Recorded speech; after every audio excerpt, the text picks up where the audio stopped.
In rural New South Wales, Australia, Allan Baker and Kevin Crump murdered a complete stranger for $20, a packet of cigarettes, and a couple of gallons of gasoline. Then, for no other reason than that one of the men had once worked for her family as a farmhand, they kidnapped Virginia Morse, a young mother of 3, from her home. Morse was raped and tortured repeatedly, while Crump and Baker drove to neighboring Queensland. Next, they tied her to a tree and shot her, execution style. When Crump and Baker were finally captured back in New South Wales, the fugitives had a running gun battle with police as their cars raced along a highway. A police officer was wounded in the car duel. In the wake of their 1973 trial, the Australian public was left to ponder whether the two men were insane or, even more chilling, whether their deeds were the result of rational minds gone astray. Because Virginia Morse was killed in Queensland, New South Wales authorities could not charge the pair with her murder. Not wanting to extradite the two men, New South Wales police chose to charge them with conspiracy to murder Virginia Morse. But the New South Wales prosecutors didn't have to rely only on the Morse allegations. Their list of crimes also included the murder of Ian Lamb, the stranger, as well as wounding a policeman and car theft, among other things. It's no surprise that by their mid-20s, Crump and Baker had extensive criminal records and had spent the majority of their lives in prison. Released within weeks of each other in 1973, they met up on a farm near Bogabilla in western New South Wales, where Baker worked as a hired hand. Crump had stolen a car at Aberdare and picked up Baker at the farm November 2nd. The property owner was not surprised at Baker's abrupt departure, since working conditions were poor due to recent rains. The next day, a Saturday, Ian James Lamb, 43, left his home in the central coastal town of Gosford and headed west in search of work as a manual laborer. His mother helped pack his clothes and toiletries and kissed him goodbye at 6:30 a.m. It was the last time she saw her son alive. On the same morning, Crump and Baker bought a .308 rifle and some ammunition in the farming township of Goondiwindi. Their motive for buying the gun was robbery. All they needed was a victim. It was Crump and Baker's intention that they would no longer work. Instead, they would steal for a living. Ian Lamb didn't think twice about pulling over to the roadside and sleeping in his car that Saturday night. The seasonal worker felt secure resting on the front seat of his old car, even though the doors weren't locked and the windows were open to allow what little breeze there was. He lived hand to mouth and carried little, if any, cash. He wasn't expecting any trouble. Unfortunately for Lamb, Crump and Baker spotted his car and decided to steal the car's gasoline. Allan Baker's chilling statement tells best what happened next. "We both got out of the car. I got the rifle. I loaded it and I walked over to the car and I pointed the rifle through the window of the driver's side. And I've seen a man asleep in the front seat." Kevin looked in the back to see if he was by himself, and he was. I knocked on the door with my hands and said, "Hey, you." The bloke sat up and I pulled the trigger and shot him. It hit him in the voice box. Then, for about 10 minutes, nothing happened. It was deathly quiet. I was scared. Then I went around to the other side of the car to the passenger side and opened the door. Kev opened the driver's side door and I went through the man's pockets. I got about $20 out of his pockets and money from the glove box, and I got some cigarettes and his wallet.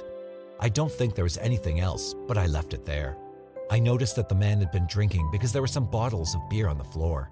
I didn't touch them because there was blood on them. Baker then described how they pulled Lamb's body over to the seat to untangle his feet from the brake and clutch pedals so they could drive the car. Baker, with Crump following closely behind, drove Lamb's car about 12 miles and abandoned it on sparsely traveled Bald Hill Road. They then loaded Lamb's meager possessions into their own car and took the gas by punching a hole in the tank. Crump, in an attempt to avoid a joint murder charge, told police that he was merely a bystander to Lamb's murder. "Allan hopped out of the car with that .308, Crump said. "He went over and knocked on the door, and the driver's side window was down when he knocked on the door. And the fellow in the car said, 'Ah,' and Allan put the gun up through the window and shot him.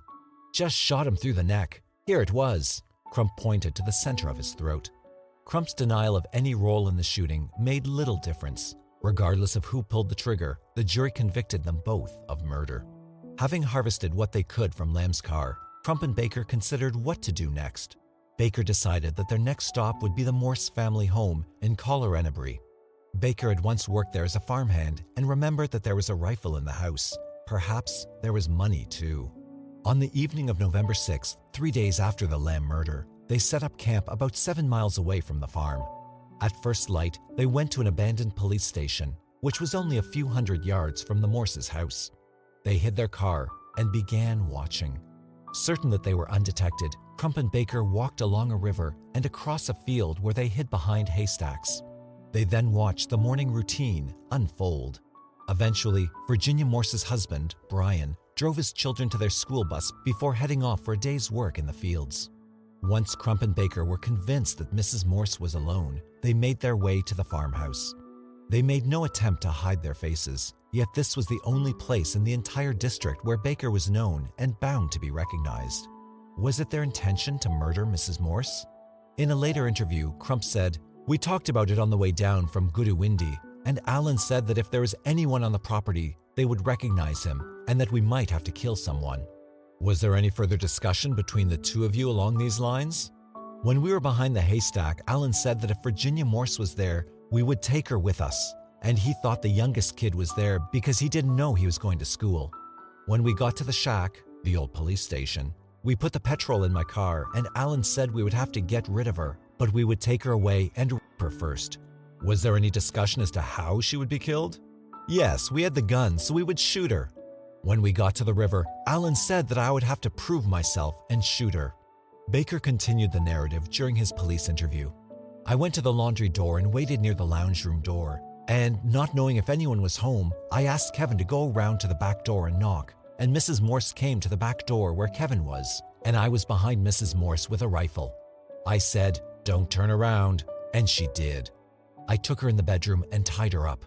After they had searched the house, where they found a .222 rifle and a small sum of money, Baker and Crump bundled Mrs. Morse into her family sedan and drove it to the old police station. Like they did with Lamb, they siphoned the gasoline from Morse's sedan and transferred whatever else was useful to their car. The bound and gagged Morse was dumped on the back seat. Baker told police in a later interview that they had every intention of killing Morse and, if necessary, they would use her as a human shield to protect them from police bullets. Crump and Baker then decided to head north over the border and into Queensland. They stopped at hotels and garages along the way and bought beer and gas with the $30 they'd stolen from the Morse homestead. They drove mainly at night to avoid detection. During the approximately 120-mile journey, Morse sobbed and pleaded for her life, while Crump and Baker took turns raping her. During a police interview, Baker said of the experience, "We took her gag off and she kept on saying, 'What's going to happen to me? My children will be home from school and waiting for me now. I love my children. Please let me go home.' I just told her to shut up." Crump and Baker pulled up at a clearing just short of the Queensland border. Here, they staked out Morse with tow ropes tied to trees. Each man raped her again. Prosecutors then alleged that the two men took Morse on into Queensland, where they stopped by the Weir River. To a hushed courtroom, the prosecutor led the last minutes of Virginia Morse's life from Allan Baker's statement. She wasn't tied to the tree. Her hands were tied in front of her with handkerchiefs. She wasn't crying because I think she was beyond that. She'd been crying most of the time she was gagged and blindfolded.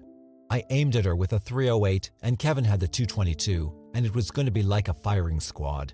And Kevin pulled the trigger and she fell to the ground before I could pull the trigger of my gun. If he hadn't shot her, I would, because we both decided to kill her because we've done those terrible things to her, and she would have been able to identify me because I used to work for her husband. And I knew if she reported me, we'd be in a lot of trouble, and she just had to be shot. As he did with the Lamb murder, Crump tried to evade responsibility for Morse's murder in his police statement. "I was forced to kill Mrs. Morse by Baker because he wanted me to be in as deep as him. He said he was going to kill me if I didn't. I admit that I was prepared to kidnap Mrs. Morse and even to sleep with her, but once again, as with Mr. Lamb, I did not want to be a part of her death. It was a choice of either me or Mrs. Morse."